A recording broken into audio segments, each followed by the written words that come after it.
Assalamualaikum warahmatullahi wabarakatuh. Perkenalkan, nama saya Faris Nur Hikmah dari Fakultas Keguruan dan Ilmu Pendidikan Program Studi Pendidikan Bahasa Indonesia. Di sini saya akan menjelaskan mengenai materi MC. Yang pertama, pengertian MC. Master of Ceremony atau yang biasa dikenal dengan MC adalah seseorang yang memimpin suatu rentetan acara secara teratur dan rapi mulai dari awal hingga akhir acara. Saat ini MC dihadapkan pada beberapa istilah, diantaranya pemandu acara, pembawa acara, penata acara, atau host dalam kegiatan hiburan.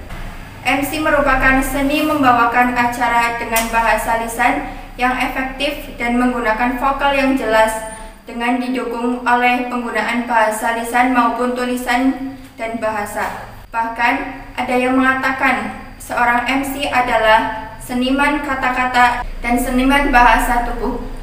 Persyaratan menjadi MC: yang pertama, berkepribadian yang baik. Yang kedua, memiliki inteligensi tinggi. Inteligensi tinggi berhubungan dengan pengetahuan Anda sebagai seorang MC tentang norma-norma atau kebiasaan yang terdapat di lingkungan acara berlangsung, dan kepekaan intelektual terhadap kekhususan acara yang dibawakan. Anda harus benar-benar dapat mempersiapkan dan merencanakan tugas yang diemban dan mengetahui topik apa yang harus dibahas saat bertugas. Persiapan tersebut juga berkaitan dengan gaya berbicara, sasaran yang dicapai, mengenal audiens atau tamu kehormatan, serta penggunaan bahasa secara cermat. Yang ketiga, berpenampilan atraktif dan simpatik. Penampilan atraktif dan simpatik berkaitan dengan daya tarik Anda sebagai seorang MC kepada audiens. Daya tarik bisa pada gaya berbicara, bahasa penampilan yang menawan, gaya rambut, aksesoris senyuman, sopan santun, dan sebagainya. Yang keempat, memiliki jiwa pemimpin. Seorang MC diibaratkan layaknya sutradara. Dia bertindak sebagai pemimpin dalam suatu acara. Adapun jiwa pemimpin yang dimaksud meliputi yang pertama, kewibawaan. Kewibawaan Anda sebagai seorang MC dalam suatu acara harus dapat meredam keramaian menjadi suasana hening. Kewibawaan seorang MC disebabkan oleh beberapa hal, diantaranya tubuh yang tegap, cara berjalan yang mantap, sikap yang tenang, tatapan mata yang tajam, senyuman yang menawan, vokal yang berat, penggunaan kata-kata dan nada suara yang bagus. Yang kedua, kebijakan. Kebijakan timbul dari sikap Anda sebagai seorang MC yang disebabkan oleh sikap jujur dan adil. Perpaduan antara kejujuran dan keadilan akan mengantarkan seseorang tersebut secara tepat dalam melangkah dan mengambil suatu keputusan. Yang ketiga, kearifan. Sikap arif Anda sebagai seorang MC berhubungan dengan cara Anda mempertimbangkan segala sesuatu sebelum mengambil suatu keputusan. Seorang MC dalam mengambil suatu keputusan haruslah dengan pertimbangan yang matang, tidak tergesa-gesa. Yang keempat, komunikatif. Komunikatif dalam hal ini dimaksudkan bahwa setiap pesan Anda sampaikan sebagai seorang MC harus mudah dimengerti dan dipahami maksudnya oleh audiens. Yang kelima, sabar dan cekatan. Sebagai seorang MC, Anda dituntut memiliki kesabaran ketika menghadapi sikap audiens yang tidak terkendali.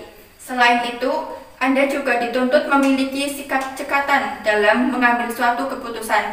Cekatan dalam artian tidak tergesa-gesa dan dilandasi pemikiran yang matang, disertai dengan perhitungan dan penalaran. Dalam suatu situasi darurat, seringkali seorang MC dituntut mengambil sebuah keputusan yang cepat dan tepat, misalnya perubahan acara secara tiba-tiba, penggantian pengisi acara, atau pengajuan dimulainya secara tiba-tiba. Yang keenam, memiliki naluri antisipasi dan spontanitas yang baik. Anda harus dapat memperkirakan apa yang terjadi sebelum acara dimulai. Misalnya, ketika suatu acara dijadwalkan mulai pukul 8, tetapi sampai pukul 8.30 belum ada tamu undangan kehormatan yang hadir. Audiens pun mulai gaduh, maka Anda sebagai seorang MC harus menyiapkan job-job, informasi atau acara mini lainnya agar audiens tidak merasa jenuh, mengubah situasi negatif menjadi hal yang positif. Hal inilah yang disebut sebagai naluri antisipasi dan spontanitas seorang MC. Yang ketujuh, memiliki rasa humor yang tinggi. Humor yang Anda tampilkan haruslah yang bermutu dan bersifat situasional. Anda harus menyesuaikan humor yang dimunculkan dengan situasi atau kondisi acara. Yang kedelapan, berpengetahuan luas. Sebagai seorang MC, Anda harus memiliki pengetahuan yang luas terkait dengan acara. Terkait dengan hal ini, ada baiknya Anda menerapkan pola pikir 5W dan 1H. +1. Yang pertama, what, berupa pertanyaan. Apa acaranya? Apakah resmi atau tidak? Dengan Anda mengetahui apa acaranya, maka Anda akan dengan mudah menyusun kalimat dan ungkapan sesuai dengan konteks acara dan bagaimana menyajikan secara tepat dan menyenangkan. What atau apa juga berkaitan dengan topik apa yang akan dibicarakan yang dapat dikaitkan dengan acara yang akan dilaksanakan. Misalnya seminar pendidikan, workshop kepenulisan, kuliah umum, dan sebagainya. Selain itu, Anda juga perlu memahami peran yang pasti yang diharapkan penyelenggara dan pemahaman akurat tentang acara. Yang kedua, who atau siapa, yaitu berkaitan dengan informasi tentang siapa dan apa latar belakang yang akan hadir. Dalam hal ini, Anda dapat melakukan riset tentang setiap pembicara yang penting dan para pengisi acara untuk mendapatkan nama, gelar, dan prosedur untuk memperkenalkan tamu VIP. Anda juga perlu mengetahui siapa audiens Anda sehingga apa yang akan disampaikan sesuai dan tepat dipaparkan. Kemudian ada when atau kapan, berhubungan dengan waktu pelaksanaan agar dapat disesuaikan dengan topik permasalahan. Hal ini juga mencakup dengan penyesuaian pakaian Anda. Jika acara itu dilaksanakan pada malam hari, ada baiknya Anda menggunakan pakaian malam yang gemerlapan. Selanjutnya where atau di mana, terkait dengan tempat pelaksanaan kegiatan.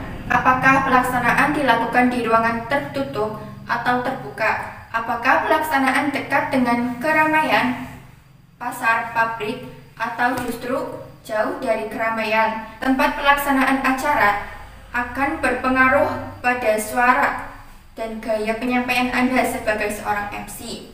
Lalu why atau mengapa, berhubungan dengan hal yang melatar belakangi mengapa acara itu dilaksanakan. Tentunya juga terkait dengan tujuan apa yang hendak dicapai dari acara tersebut. Yang terakhir ada how atau bagaimana, terkait dengan bagaimana konsep acara tersebut, apakah dalam bentuk seminar, workshop, diskusi, atau simposium. Selanjutnya ada tanggung jawab seorang MC. Yang pertama, sebagai seorang MC, Anda bertanggung jawab mengendalikan acara sesuai dengan waktu dan suasana dan susunan acara yang telah direncanakan. Selain itu, Anda juga bertanggung jawab pada ketepatan waktu dimulai dan di akhirnya suatu acara.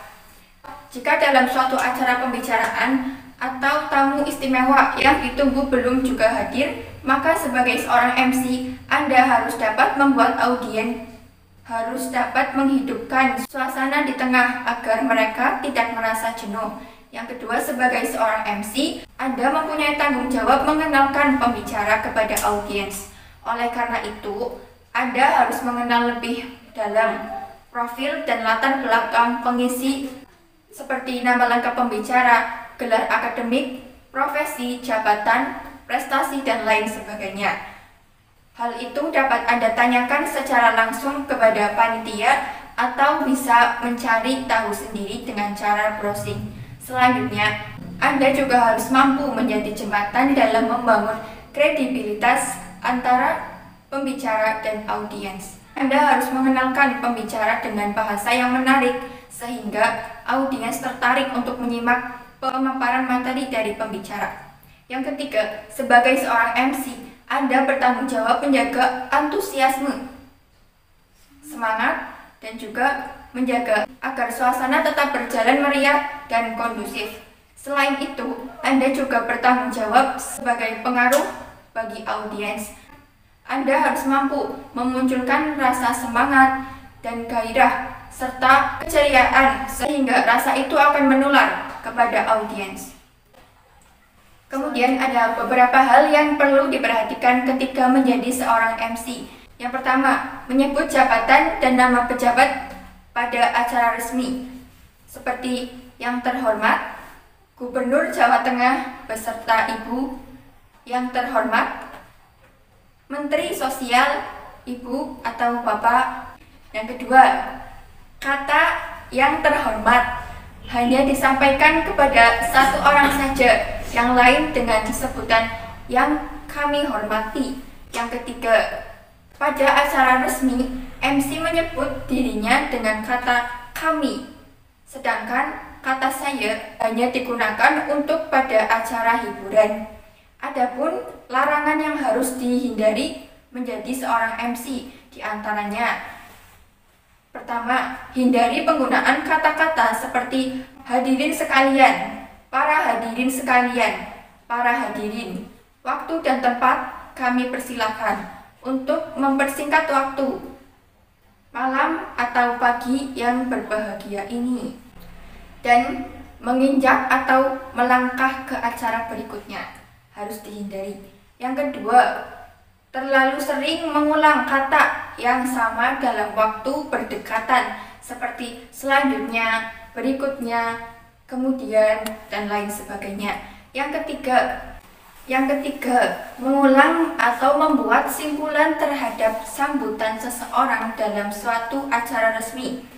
Yang keempat, kata-kata yang sebaiknya digunakan antara lain bapak-bapak atau ibu-ibu, hadirin yang kami hormati, atau hadirin yang berbahagia, para tamu undangan yang kami hormati, bapak atau ibu, kami silakan. Yang kelima, dalam acara tidak resmi disarankan menyebut pangkat atau gelar seseorang yang akan memberi sambutan, tetapi bukan jabatan seperti profesor, doktor, doktorandes, insinyur, dengan tujuan untuk membedakan identitas apabila ada tamu yang bernama sama.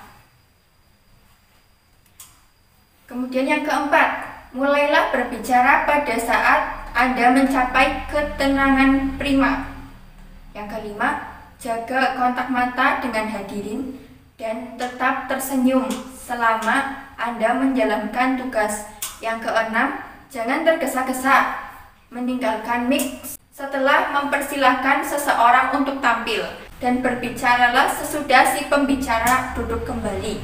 Yang ketujuh, bila melakukan kesalahan harus berbesar hati untuk meminta maaf dan mengoreksi kesalahan tersebut.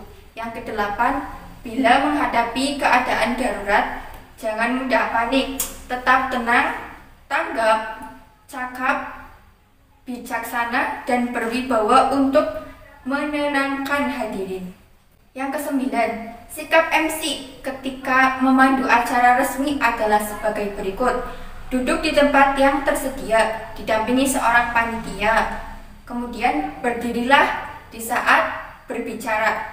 Yang ketiga, tidak perlu memperjelas kalimat dengan menggunakan tangan atau anggota tubuh lainnya. Yang keempat, bersikap formal dan perfect, hindari cekikikan, batuk, atau berdehem. Yang kelima, tidak menyebut ulang atau mengomentari acara atau pembicara yang sudah berlalu. Yang ketujuh, tidak memegang-megang atau mempermainkan sesuatu. Yang kedelapan, mengucapkan dengan benar nama, pangkat, jabatan, nama lembaga yang harus disebutkan. Yang ke-10 ada sikap MC ketika acara santai adalah sebagai berikut. Yang pertama ada bersikap dan berbicara dengan santai, kemudian selalu tersenyum dan boleh tertawa asal sesuai dengan kondisi yang sedang berlangsung. Yang ketiga, diperkenankan menggunakan tangan atau anggota tubuh lainnya untuk memperjelas atau menyemarakan akan suasana asal tetap sopan. Yang keempat, boleh berhumor sopan untuk menghidupkan suasana dan meminta hadirin tepuk tangan. Yang kelima, boleh mengomentari acara yang telah berlalu asal tidak menjelekkan. Yang keenam, siap dengan improvisasi untuk mengisi kekosongan acara. Dan yang terakhir, penguasaan acara. Cukup sekian penyampaian mengenai MC dari saya. Kurang lebihnya mohon maaf. Wassalamualaikum warahmatullahi wabarakatuh.